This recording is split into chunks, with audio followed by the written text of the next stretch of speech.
ہمارے یہاں 37 degree 38 degree آ جائے تو ہا ہو کرتے ہیں، اور ہم باہر نکلنے کو پسند نہیں کرتے. وہاں 48 ڈگری میں بغیر چھت کے حجاج کرام حج کرتے رہے. اسی لیے عربوں کی سرزمین جو ہے نہایت گرم مانی گئی ہے.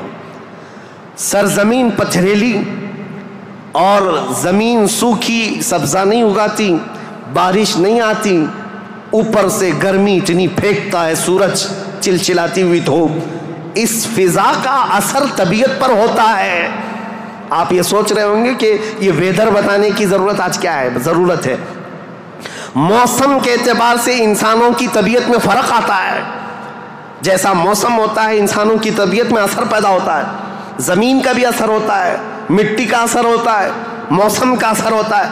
عرب میں کثرت سے پہاڑیاں، سخت قسم کے پتھر، آج کی ہائی ٹیکنالوجی کے بڑے بڑے بلڈوزر لگ جاتے ہیں، مہینوں تک کھودتے ہیں تو تھوڑا بہت حصہ بھی کٹ نہیں پاتا.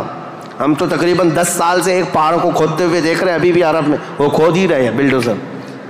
جبکہ ان لوگوں کے ہاں ٹیکنالوجی ہمارے ہاں کی طرح کی نہیں ہے. روڈ بنانا ہے تو رات کے وقت آپ گزر رہے ہوں 1 کلومیٹر روڈ، صبح فجر میں دیکھیں تو تیار رہتا ہے، اتنے فاسٹ. لیکن پہاڑیوں کو کھودنے کے لیے آج بھی، آج کے ہائی ٹیکنالوجی کے دور میں بھی وہ پہاڑیوں کو ہلا نہیں پاتے. سخت قسم کے پتھر، زمین سبزہ نہیں اگاتی، بارش نہیں آتی، موسم برساتا نہیں، سورج جھلسا دینے والی گرمی پھینکتا ہے. یہ سب کا اثر طبیعتوں پر بھی ہوتا ہے. اس کی وجہ سے عربوں کی طبیعت میں خشکیاں، چڑچڑاہٹ، ضدی پن، تکبر، غرور، یہ سب چیزیں تھیں. عرب جلدی کسی چیز کو ایکسیپٹ نہیں کرتے. اور اب میں آپ کو یہ بھی بتا دوں کہ عرب کو عرب کہتے کس لیے تھے. عرب یہ نام کیوں پڑا تھا اس کا؟ یہ انسانوں کی طبیعت کے حساب سے میل کھاتا ہے، اس لیے میں عرض کر رہا ہوں عرب نام کیوں رکھا گیا. عرب کس کو کہتے ہیں؟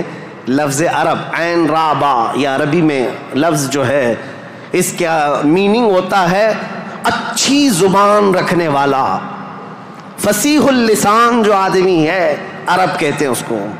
یہ عرب اپنے آپ پر اتنا غرور رکھتے تھے، وہ کہتے تھے کہ پوری دنیا میں اگر سب سے اچھی زبان ہے تو ہماری ہے، باقی کو عجم کہتے ہیں. عجم کا مطلب ہوتا ہے گونگا، وہ ہم سب کو گونگا کہتے ہیں. سارا عجم ہے، عرب کو چھوڑ کر کے جتنا ہے وہ سب عجم ہے. فارس عجم ہے، ہند عجم ہے، افریقہ عجم ہے، امریکہ عجم ہے. عجم کا مطلب گونگے. عرب لوگ اپنے آپ کو صرف زبان والا کہتے اور باقی پوری دنیا کو گونگا سمجھتے تھے. تو یہ نخوت جو تھی، یہ بڑاپن جو تھا، یہ تکبر جو تھا، وہ وہاں کے موسم کے اعتبار سے پتھریلی زمین کی وجہ سے ان کی طبیعتوں میں گھر کر گیا تھا. جلدی ایکسیپٹ نہیں کرتے. ایسے سخت دلوں کے اندر اور ایسے سخت قوم کے اندر اسلام کا نور ظاہر کرنا یہ کوئی عام بات نہیں تھی، عام بات نہیں تھی. اللہ رب العزت کی مصلحت اور اس کی حکمت بالغہ کو دیکھے. اللہ کریم نے اپنے آخری رسول کے لیے جو زمین منتخب فرمائی وہ افریقہ کی سرزمین نہیں تھی، نہ ہی کوئی ہند کی سرزمین، نہ یورپ کی سرزمین، بلکہ عرب کی سرزمین کو منتخب کیا گیا. اس لیے مجھے زمین کا جغرافیہ بتانا ضروری ہے کہ یہ لوکیشن کے اعتبار سے بیچوں بیچ میں آباد ہے، پوری دنیا کا سینٹر کہلاتا ہے. اس لیے کہ یہاں سے روشنی نکلے تو پوری دنیا میں پھیلے.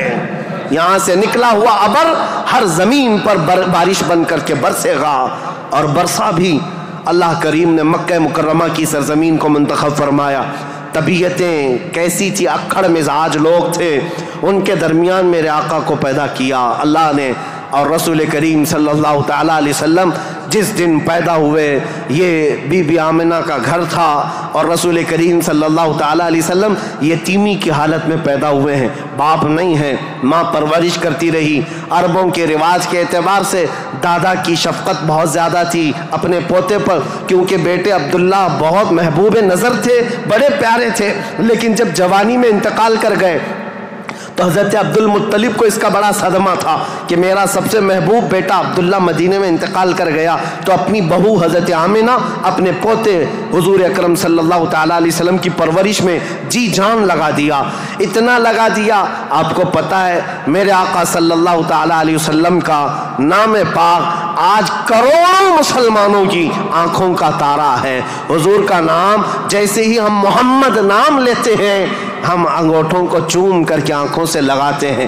یہ نام پاک عام نام نہیں ہے، اس نام پاک کو بزرگان دین تو ایسے تھے کہ حضرت محمود غزنوی کا نام سنا ہے، ان کے خاص وزیر تھے ایاز، ایاز کے بیٹے کا نام تھا محمد۔ محمود جو ہے سلطان محمود اپنے وزیر کے بیٹے محمد کو بہت پیار کرتے تھے۔ ایک دن جو ہے آپ ایاز کے بیٹے کو محمد کہہ کر نہیں بلا رہے ہیں، بلکہ کہتے اے ابن ایاز، اے ایاز کے بیٹے ادھر آ جا۔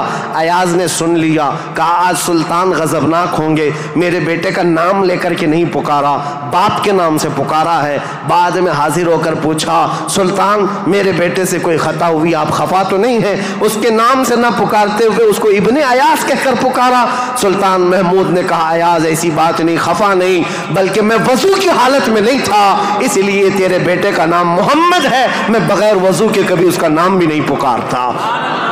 اور علامہ عبد الرحمن جامی فرماتے ہیں ہزار بار بشویم دہن ز مشک و گلاب ہنوز نامے تو گفتن کمال بے ادبیس۔ یا رسول اللہ ہزار بار میں اپنے منہ کو گلاب کے پانی سے، مشک و عنبر کے پانی سے دھو لوں، اس کے بعد بھی آپ کا نام پکارنا میں بے ادبی سمجھتا ہوں۔ یہ علامہ عبد الرحمن جامی